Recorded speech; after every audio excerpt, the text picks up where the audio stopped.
In this video, we're going to be looking at how to be solving trig equations using identities, factoring, solving. So take a look at this one. It says solve the trigonometric equation for all values between 0 and 2 pi. So this is one time around the unit circle, all the quadrants.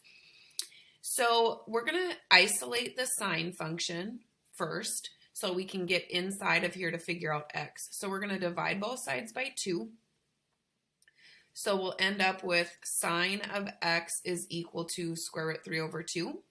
So this means that I want everywhere on the unit circle where the sine is equal to the square root 3 over 2. So every quadrant that this happens.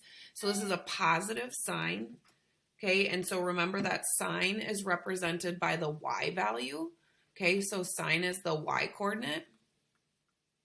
So when the y coordinate is positive, it's in the first and the second. So it's not going to be in the lower quadrants because that would be a negative sign.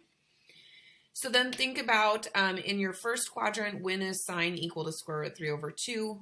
Okay, and sine being the y value, that's at this taller angle is how I like to think about it. So this angle is the pi over 3 angle or the 60-degree angle, but we're in radians. So this is going to be the same in the second quadrant. It's going to be at the pi over 3 reference angle. So remember that this one is 3 pi over 3. So if we go back 1 pi over 3, essentially subtracting 1 pi over 3 off of this, we would be at 2 pi over 3. So the answers to this one are x equals pi over 3 and 2 pi over 3.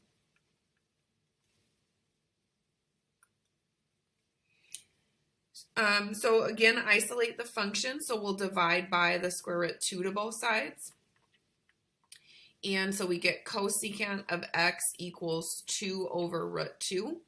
Now, if you know your unit circle pretty well, you know that a root 2 means that it's one of the pi over 4 angles. And so you can rationalize this if you want to, or you can kind of just think about it that you know that a square root 2 is only coming from that one. But let me rationalize it here just so we can look at what that looks like. So cosecant of x equals 2 root 2 over root 2 times root 2 is root 4 or just 2. Okay, so cosecant of x is equal to square root 2. So cosecant, remember, is the reciprocal of the sine function. And here's why you maybe wouldn't want to do a rationalization with a reciprocal function, because we could have just flipped it here. So when we talk about cosecant, remember that goes with sine. So if the cosecant is 2 over root 2, then the sine is root 2 over 2. Okay, and then we wouldn't need to be rationalizing. But so again, let's take a look at the unit circle. So all the way around the unit circle once, and we want, where is the sine going to be equal to root 2 over 2, which is the same as cosecant being 2 over root 2.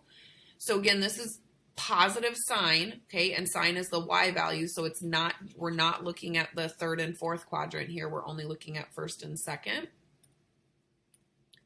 And we know that that's happening at the 45 or the pi over 4 reference angle, because this is an x value of root 2 over 2 and a y value of root 2 over 2, this being the sine. So this is at pi over 4, and then will happen again at the same reference angle in the third quadrant. Or sorry, in the second quadrant. So this is 4 pi over 4. So back 1 pi over 4, this would be 3 pi over 4. Okay, so then x is equal to pi over 4 and 3 pi over 4 for this equation. For this one, we can still isolate this cosine term because there's only one cosine throughout here. So just like if you had something like this, 2x squared minus 1 equals 0, you could isolate the x squared. It would be if we get into things like this, where there are two versions of the x, so you get an x squared and an x, where you would need to think about factoring. And so let's just isolate this here by adding 1 to both sides.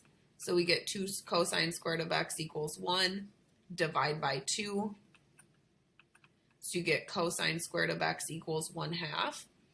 Now we're going to need to square root both sides to get this cosine by itself. And this is where a lot of mistakes are made, because a lot of people forget when you square root both sides, you need to have a plus and a minus root.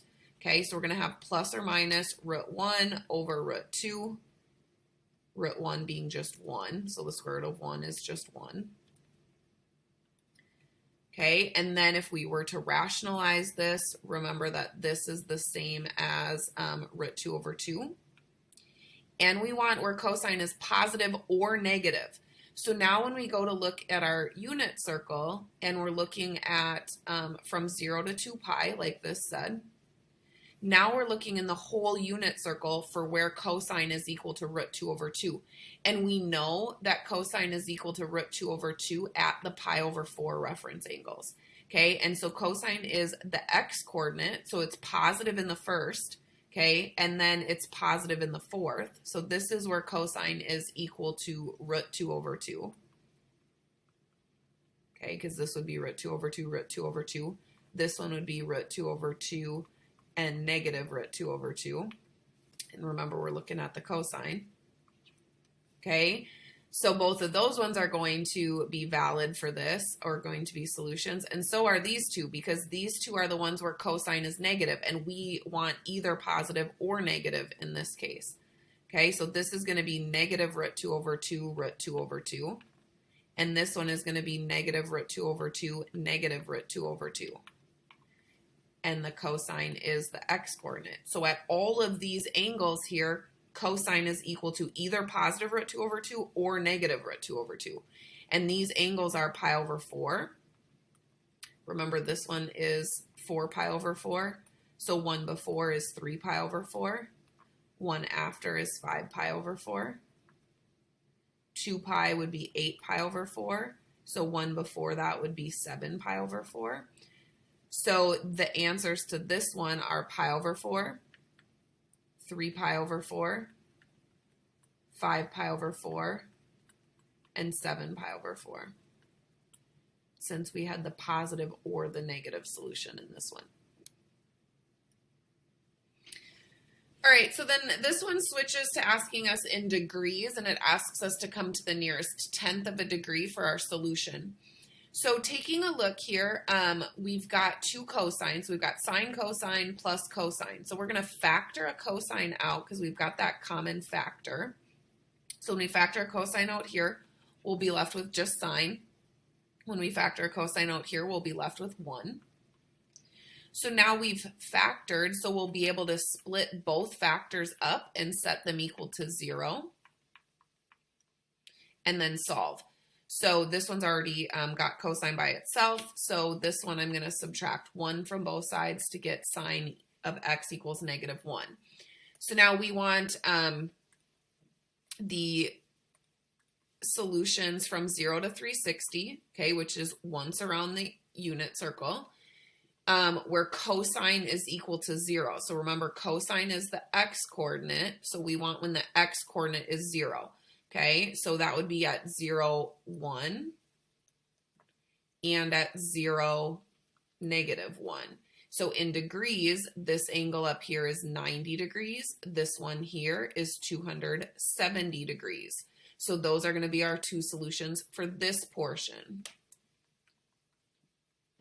Okay, then we'll go ahead and solve this one. When is sine equal to negative 1?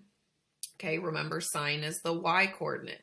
So when is the y coordinate negative 1 on the unit circle? Again, it's going to be on these quadrantals are the only options. So sine is the y coordinate. When is the y negative 1? Here at 270. Okay, because this would be 1, 0. Okay, that's a sine of 0. This is 0, 1. So sine is 1. This is negative 1, 0. So sine is 0. Okay, so it's only 270. Okay, which we already have represented here. So these are our only two answers to this equation.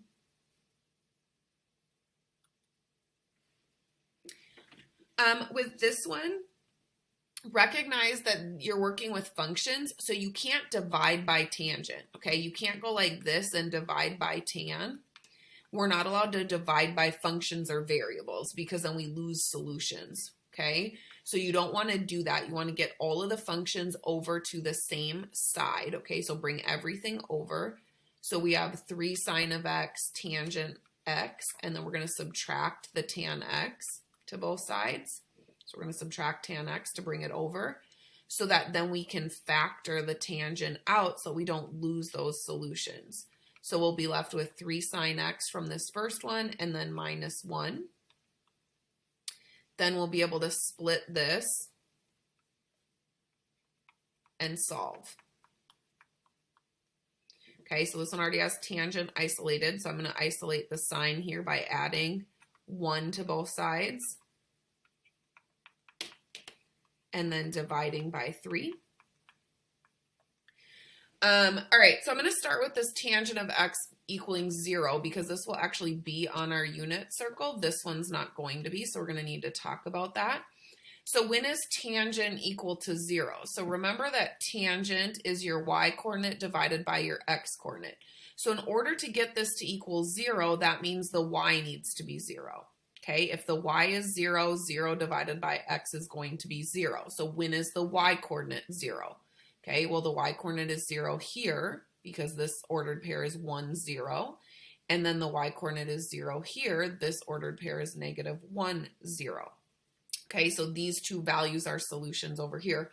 Remember, we're in degrees. So this is 0 degrees. This is 180 degrees. So here are 2 of our solutions so far. So 0 degrees and 180 degrees satisfy that tangent of x equaling 0. So then let's take a look at sine of x equals 1/3. So this one's going to require that you use your calculator to figure out the reference angle. So you're going to need to type into your calculator because 1/3 isn't on our unit circle. So you're going to type in sine inverse of 1/3. Okay, make sure that you're in degree mode on your calculator.